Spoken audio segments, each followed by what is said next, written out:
എനിക്കറിയാം, ചേച്ചിയുടെ ഭർത്താവായിട്ടാണ് എന്നെ കണ്ടത്. ഞാനും നിന്നെ അങ്ങനെ തന്നെ കണ്ടിട്ടുള്ളൂ. ചേച്ചിയുടെ അടുത്ത് പോലും ഞാൻ ആവശ്യത്തിൽ കൂടുതൽ അടുപ്പം കാണിച്ചിട്ടില്ല. ഇങ്ങനെയൊക്കെ സംഭവിക്കുമെന്ന് ഞാനും പ്രതീക്ഷിച്ചിട്ടില്ല. നീ ചെറുപ്പമാണ്, വിദ്യാഭ്യാസമുള്ള കുട്ടിയാണ്. നിന്റെ ഭാവി ഞാൻ ഒരിക്കലും നശിപ്പിക്കില്ല.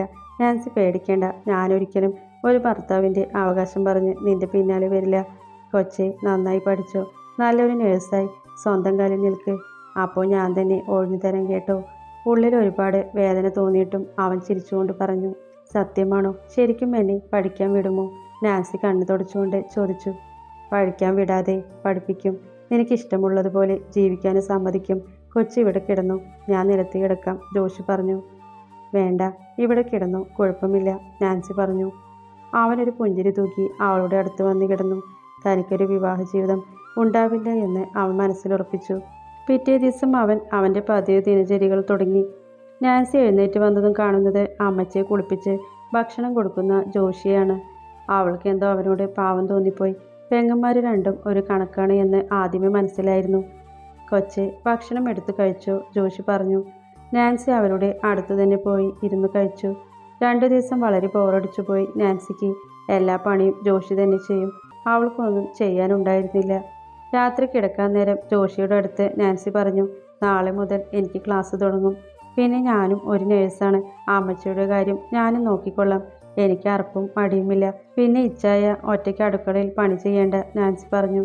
അമ്മച്ചിയുടെ കാര്യം വേണമെങ്കിൽ കൊച്ചു നോക്കിക്കോ. അത് നിന്റെ ജോലിക്കും കൂടി നല്ലതാണ്. പക്ഷേ ഭക്ഷണം ഞാൻ തന്നെ ഉണ്ടാക്കിക്കൊള്ളാം. പഠിക്കാനുള്ള കൊച്ചല്ലേ നീ? നാളെ മുതൽ അപ്പോൾ കാലത്തേക്കും ഉച്ചയ്ക്കും കൂടി ഉണ്ടാക്കണമല്ലേ? നിനക്ക് സ്കൂളിൽ പോണ്ടേ? ജോഷി കാര്യമായി പറഞ്ഞു.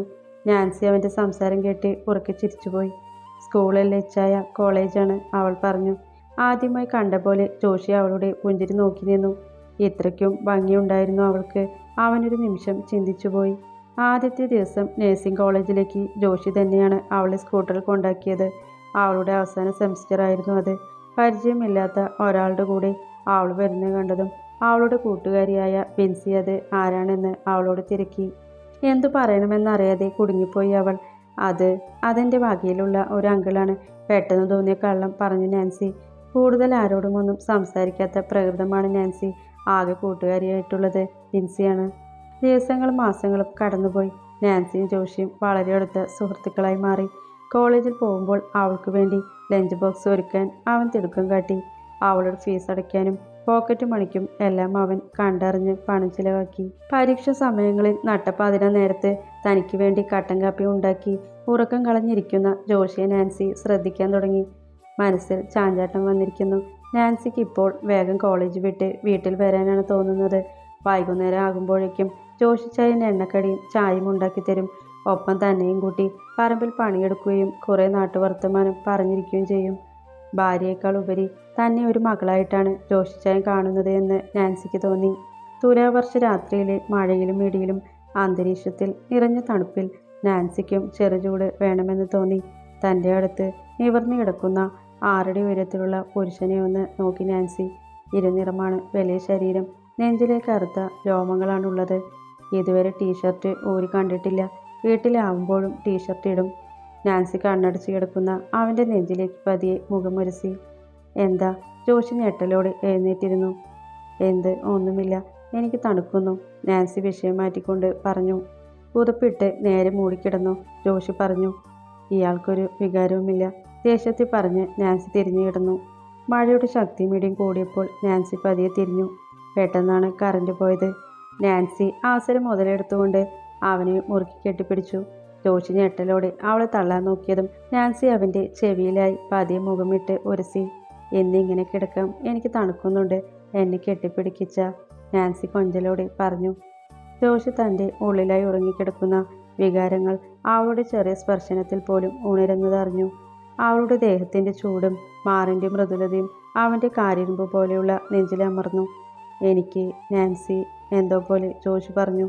മിണ്ടാതെ എന്നെ പിടിച്ചു കിടന്ന് ഉറങ്ങാൻ നോക്കും മനുഷ്യ, നാൻസി ഒന്നുകൂടി അവനെ കെട്ടിപ്പിടിച്ചുകൊണ്ട് പറഞ്ഞു. അന്ന് രാത്രി സുഖമായി ഉറങ്ങി അവൾ. അവൻ്റെ ഉറക്കം അതോടെ തീർന്നു. ഇപ്പോൾ ജോഷിയുടെ നെഞ്ചിലെ ചൂടിലാണ് നാൻസി ഉറങ്ങുന്നത്. അവൻ്റെ രോമക്കാടിൽ മുഖം ഒളിപ്പിക്കാതെ അവൾക്ക് ഉറക്കം വരില്ല. അവനും തനിക്ക് അവളോടുള്ള പ്രണയം കൊണ്ട് അവളെ ചേർത്ത് പിടിക്കും. ഒരിക്കലും അവളുടെ സമ്മതമില്ലാതെ അവളെ അതിൽ കൂടുതൽ ഒരു ചുംബനം പോലും അവൻ കൊടുത്തിട്ടില്ല. ദിവസങ്ങളും മാസങ്ങളും കഴിഞ്ഞാൽ ഇന്നാണ് അവളുടെ ഗ്രാജുവേഷൻ. രണ്ടുപേരും ഒരുമിച്ച് ഒരുങ്ങിയിട്ടാണ് കോളേജിലേക്ക് പോയത്. അവൾ സ്റ്റേജിൽ കയറുന്നതും സർട്ടിഫിക്കറ്റ് വാങ്ങുന്നതെല്ലാം ജോഷി മൊബൈൽ ഫോണിൽ പകർത്തി. ജോഷിയുടെ കൂടെ തന്നെ അവളുടെ പേരപ്പനും പേരമ്മയും ഉണ്ടായിരുന്നു. പെട്ടെന്നാണ് അവളുടെ ഒരു കൂട്ടുകാരി ബിൻസി ജോഷിയുടെ മുന്നിൽ വന്ന് നാൻസിയുടെ അങ്കിളല്ലേ എന്ന് ചോദിച്ചത്. ആ ചോദ്യം ഒന്ന് മതിയായിരുന്നു. നാൻസി ഞെട്ടലോടെ അവനെ നോക്കി. അവൻ്റെ ഹൃദയം കത്തികൊണ്ട് കീറി മുറിച്ച പോലെ തോന്നി. തൻ്റെ ഭാര്യ തന്നെ അവളുടെ അങ്കിൾ സ്ഥാനത്തേക്ക് തന്നെ മാറ്റിയിരിക്കുന്നു. അതെ, അങ്കിളാണ്, അവൻ ചിരിച്ചുകൊണ്ട് പറഞ്ഞ് വേഗം തൻ്റെ സ്കൂട്ടിയെടുത്ത് പുറത്തേക്ക് ഇറങ്ങിപ്പോയി. അവളുടെ പേരപ്പനും പേരമ്മയും ദേഷ്യത്തോടെ നാൻസിയെ നോക്കി. ബിൻസിയുടെ അടുത്ത് നുണ പറഞ്ഞ നിമിഷത്തെ പഴിച്ചുകൊണ്ട് നാൻസി വേഗം വീട്ടിലേക്ക് മടങ്ങി. ജോഷി നേരെ ചെന്നത് കർത്താവിൻ്റെ രൂപത്തിന് മുന്നിലായിരുന്നു. ഞാൻ സ്നേഹിച്ചു പോയി കർത്താവെ, പാടില്ലായിരുന്നു. ആദ്യമേ എന്നെ ഇഷ്ടമല്ല എന്ന് പറഞ്ഞതല്ലേ അവള്. എന്നിട്ടും ഞാൻ അവളെ എനിക്ക് വേണമെന്ന് തോന്നുക, എൻ്റെ പെണ്ണായിട്ട്. പക്ഷെ അവളുടെ ഉള്ളിൽ എൻ്റെ പ്രായവും യോഗ്യതയും ഒരു പ്രശ്നമാണ്.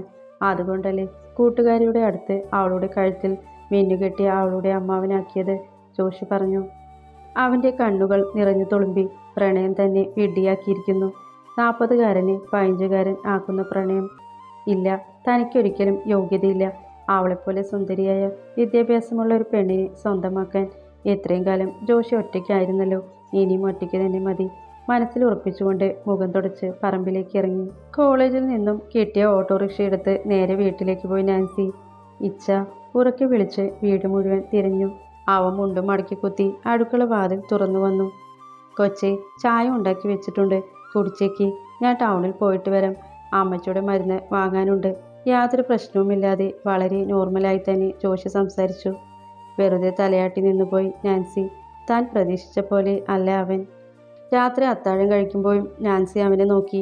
അവനൊന്നും മിണ്ടിയില്ല. വളരെ മൂകതയായിരുന്നു അന്നത്തെ ദിവസം. കട്ടിലെ ഒരുമിച്ച് കിടക്കുമ്പോൾ സീറോ ബൾബിൻ്റെ പ്രകാശത്തിൽ കാണുന്ന അവൻ്റെ നെഞ്ചിലേക്ക് മുഖം അമർത്താൻ ചെന്ന അവളെ അവൻ തള്ളിയിട്ടു. എന്നെ തുടരുത്, അവൻ ദേഷ്യത്തിൽ പറഞ്ഞു. എന്തുകൊണ്ട്? നാൻസി ദേഷ്യത്തിൽ എഴുന്നേറ്റിരുന്നു. അവനും എഴുന്നേറ്റിരുന്നു. നിന്റെ കാര്യത്തിൽ ഞാനൊരു തീരുമാനമെടുത്തിട്ടുണ്ട്. ഇപ്പോൾ ഏകദേശം 6 മാസം കഴിഞ്ഞില്ലേ നമ്മൾ വിവാഹം കഴിച്ചിട്ട്? നിന്റെ പഠിത്തവും കഴിഞ്ഞു. ഉടനെ ജോലി അന്വേഷിക്കണം. പിന്നെ നല്ല പഠിപ്പുള്ള ഒരുത്തനെ കണ്ട് പിടിച്ചു കെട്ടിക്കണം, ജോഷി എങ്ങോട്ടോ നോക്കി പറഞ്ഞു. നാൻസി ദേഷ്യത്തിൽ അവൻ്റെ ഷർട്ടിൽ പിടിച്ച് വലിച്ച് അവനെ മുന്നോട്ട് വലിച്ചു. നിങ്ങളെ കൊണ്ട് പറ്റുമോ എന്നെ വേറെ ഒരുത്തന് കൊടുത്തിട്ട് നോക്കി നിൽക്കാൻ? നാൻസി ദേഷ്യത്തിൽ ചോദിച്ചു. അവൻ്റെ കണ്ണുകൾ നിറഞ്ഞു. ജോഷി പൊട്ടിക്കരഞ്ഞു. നാൻസി അതൊട്ടും പ്രതീക്ഷിച്ചില്ല. ഞാൻ നിനക്ക് ചേരില്ല പെണ്ണേ. ഞാൻ സ്നേഹിച്ചു പോവുകയാ നിന്നെ. നിന്റെ ഭർത്താവായി നടക്കാൻ എനിക്ക് എന്തോരം ഇഷ്ടമാണെന്നറിയോ? കെട്ടിപ്പിടിച്ച് കിടക്കുമ്പോൾ പോലും ഞാൻ എന്നെ തന്നെ എത്ര നിയന്ത്രിക്കുന്നുണ്ട് അറിയോ? ഞാനും ഒരു പുരുഷനാണ് നാൻസി. എനിക്കുണ്ട് വികാരങ്ങൾ. ഇതുപോലെ എന്നോട് ചേർന്ന് കിടന്ന് അവസാനം എനിക്ക് ആഗ്രഹങ്ങൾ തന്ന് എന്നിൽ നിന്നും നീ പോകും. ഈ വീട്ടിൽ വീണ്ടും ഞാൻ ഒറ്റയ്ക്കാവും. ജോഷി പൊട്ടിക്കരഞ്ഞു. മുഖം പൊത്തി. നാൻസി അവൻ്റെ മുഖം 2 കൈയിൽ കോരിയെടുത്തു. ബിൻസി, നിങ്ങളെ അങ്ങനെ പറഞ്ഞത് പണ്ട് ഞാൻ നമ്മൾ ഇഷ്ടത്തിലാവുന്നതിന് മുമ്പ് പറഞ്ഞ ഒരു വാക്കിൻ്റെ പുറത്താണ്. പക്ഷേ ഇപ്പോൾ അവൾക്കറിയാം ഈ ജോഷി നാൻസിയുടെ ആരാണെന്ന്. നാൻസിയുടെ ജീവനാണ് നിങ്ങൾ. എൻ്റെ ചേച്ചിക്ക് ലഭിക്കാത്ത നിധി. ഇത്രയും പറഞ്ഞുകൊണ്ട് അവൻ്റെ തിരുനെറ്റിയിൽ ആദ്യത്തെ ചുംബനം നൽകി. ജോഷി കണ്ണുകൾ അടച്ച് സ്വീകരിച്ചു. ഞാനങ്ങ് പേടിച്ചു പോയി. നിനക്കെന്നെ ഒട്ടും ഇഷ്ടമല്ല, എന്നെ വിട്ടു പോകും എന്നൊക്കെ ഒരുപാട് കരുതിപ്പോയി നാൻസി. അവൻ മുഖം തുടച്ചുകൊണ്ട് പറഞ്ഞു. ഇത്രയും വലിയ ശരീരത്തിൽ കുഞ്ഞു മനസ്സാണല്ലോ. ഈയൊരു കാരണം കൊണ്ടാണ് നിങ്ങളെ ഞാൻ പ്രണയിച്ചത്. നിങ്ങളുടെ നിഷ്കളങ്കത. പിന്നെ കൊമ്പന്മാനിയുടെ തലയെടുപ്പും. അവൻ്റെ മീശയിൽ പിടിച്ചു വലിച്ചുകൊണ്ട് നാൻസി പറഞ്ഞു. ജോഷി ഒറ്റവലിൽ അവളെ ബെഡിലിട്ടു. അവളുടെ മുകളിലായി കിടന്നു. കൊച്ചു കാര്യത്തിലോട്ട് വാ. ഇഷ്ടമാണോ എന്നെ? ഒന്നുകൂടി തെളിച്ചു പറ, ജോഷി ചോദിച്ചു. അവൻ്റെ കഴുത്തിൽ കൈയിട്ട് അവൻ്റെ ചുണ്ടിൽ ചെറുതായി മുത്തി. ജോഷിയുടെ കണ്ണുകൾ വികസിച്ചു പോയി. ഇഷ്ടമല്ല, പ്രണയമാണ്. ഭ്രാന്തി പിടിച്ച പ്രണയം. എൻ്റെ ഇച്ഛായനോട് മാത്രം. എൻ്റെ ശരീരവും മനസ്സും ആത്മാവുമെല്ലാം ഇപ്പോൾ നിങ്ങളെ മാത്രമേ ആഗ്രഹിക്കുന്നുള്ളൂ. നാൻസി പറഞ്ഞു കഴിഞ്ഞതും ജോഷി നിമിഷ നേരം കൊണ്ട് അവളുടെ ചുണ്ടുകൾ നുണഞ്ഞു. അവളുടെ കണ്ണുകൾ മിഴിഞ്ഞുപോയി. വളരെ വന്യമായ ചുംബനം. അവൻ്റെ ഉമിനീര് തൻ്റെ ചുണ്ടിലും കഴുത്തിലുമായി പതിയുന്നത് നാൻസി അറിഞ്ഞു. അവൻ്റെ പരുക്കൻ കൈകൾ തന്നെ ഞെരിക്കുന്നതും തലയോടുന്നതെല്ലാം നാൻസി അറിഞ്ഞു. വികാരത്തോടെയുള്ള അവൻ്റെ മുരൾച്ചയും ആ മുറിയിൽ മുഴങ്ങി. നിമിഷങ്ങൾ കൊണ്ട് താൻ ധരിച്ച വസ്ത്രങ്ങൾ ഇച്ച കാറ്റിൽ പറത്തിയിരുന്നു. അർദ്ധനഗ്നമായ തന്നിലേക്ക് അവൻ മുഖമുയർത്തി നോക്കി. നാൻസി നാണിച്ചുകൊണ്ട് മുഖം പൊത്തി. ഇച്ചായനൊന്ന് കാണട്ടെ കൊച്ചേ, പ്ലീസ്, അവൻ കൊഞ്ചിക്കൊണ്ട് പറഞ്ഞു. അവളുടെ ഒരു ചിരി മതിയായിരുന്നു അവളിലേക്ക് അവൻ്റെ പുരുഷൻ പ്രവേശിക്കാൻ. തലോടലും ചുമ്മലും ചേർത്ത് കാമകേളിയിൽ കൊണ്ട് ജോഷി അവളെ ഉണർത്തി. അവനും വന്ന് ആദ്യമായി ഒരു പെണ്ണിനെ അറിയുകയായിരുന്നു. അതിൻ്റെ ആവേശം ആലസ്യം അവനിലുണ്ടായിരുന്നു. പിണക്കത്തിന് ശേഷമുള്ള ഇണക്കത്തിന് മധുരം കൂടുതലാണെന്ന് അന്നത്തെ രാത്രി അവർക്ക് ഒരുപോലെ തോന്നി. 5 വർഷങ്ങൾക്ക് ശേഷം ജർമ്മനിയിലെ ഒരു ഹോസ്പിറ്റൽ ക്യാൻറ്റീനിൽ ഇരിക്കുകയാണ് ജോഷി. ഇന്നത്തെ ജോഷി പഴയ മുണ്ട് ഷർട്ടും ഉടുത്ത് നിൽക്കുന്ന ജോഷിയല്ല. ഗ്രീൻ ഫുൾ സ്ലീവ് ടീഷർട്ടും ബ്ലാക്ക് ജീൻസും ഇട്ട് കൂളിംഗ് ഗ്ലാസ് ഇട്ട് അവൻ തൻ്റെ 4 വയസ്സുകാരൻ മകൻ മാധവൻ്റെ ഒപ്പം അമ്മയെ കാത്തിരിക്കുകയാണ്. അവനെ നേരെ മുറിയിൽ പോയി കിടത്തി നാൻസി. ഇച്ച, ഞാൻ കുളിച്ചു വരാം, ഒരു കാപ്പി ഉണ്ടാക്കി വെക്കൂ, നാൻസി പറഞ്ഞുകൊണ്ട് കുളിക്കാൻ പോയി. കുളി കഴിഞ്ഞ് വന്നതും കണ്ടു ബാൽക്കണിയിൽ നിന്ന് കാപ്പി കുടിക്കുന്ന ജോഷിയെ. നാൻസി അവനെ പിന്നിലൂടെ പുണർന്നു. എന്താ ഇങ്ങനെ പുറത്തേക്ക് നോക്കുന്നത്, നാൻസി ചോദിച്ചു. നാട്ടിൽ നിന്ന് വന്നിട്ട് ഇപ്പോൾ 3 കൊല്ലം കഴിഞ്ഞു അല്ലേടി? കുമളിയിൽ ഇപ്പോൾ ചെറിയ മാറ്റങ്ങളെല്ലാം വന്നിട്ടുണ്ടാവും.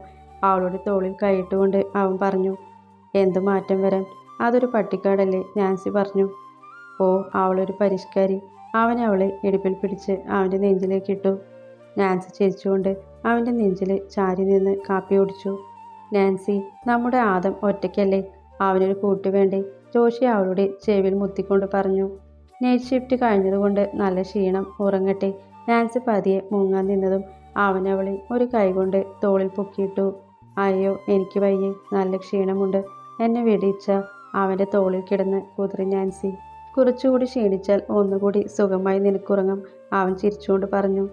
നാൻസിയുടെ ശകാരങ്ങൾ പതിയെ സീൽക്കാരത്തിലേക്ക് മാറി. അവൻ്റെ മുരൾച്ചയും അവളുടെ കുറുകലുകളും ആ മുറിയിൽ കേട്ടു. ജോഷിയുടെ പ്രണയമധുരം സ്വീകരിക്കാൻ നാൻസിക്ക് ഇനിയും രാവുകൾ ബാക്കി.